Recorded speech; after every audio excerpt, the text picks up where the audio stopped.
तो आज बात करेंगे हम 8 कॉमन टाइप्स ऑफ फ्रैक्चर की। तो फर्स्ट आता है ट्रांसवर्स फ्रैक्चर। तो इस तरह से अगर हम इस तरह से लाइन खींच दें तो ये ट्रांसवर्स फ्रैक्चर हो जाएगा।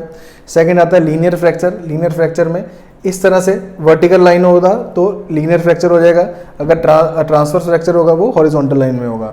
ऑब्लिक फ्रैक्चर होगा तो ये बोन है, इस तरह से ये ऑब्लिक जाएगा तो इसको हम कहते हैं ऑब्लिक फ्रैक्चर।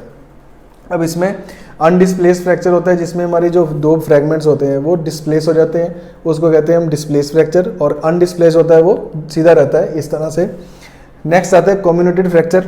कम्युनिटेड फ्रैक्चर का मतलब होता है जब 3 से ज़्यादा फ्रैगमेंट्स हो जाएं बोन के तो उसको हम कम्युनिटेड फ्रैक्चर बोलते हैं। नेक्स्ट आता है green stick fracture. Green stick fracture जो है वो बच्चों में कॉमन होता है, एक हल्का सा बोन का जो चिप होता है वो निकल आता है। 6 आता है ग्रीन स्टिक अपना स्ट्रेस फ्रैक्चर।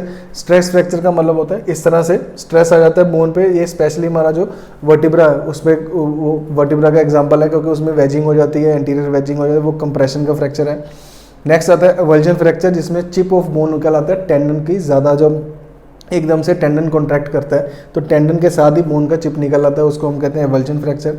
8th आता है स्पायरल फ्रैक्चर। तो वो इस तरह से दिखता है, बिल्कुल बोन जो है वो इस तरह से स्पायरल फॉर्म में जो है वो टूटती है तो इसको हम कहते हैं स्पायरल फ्रैक्चर।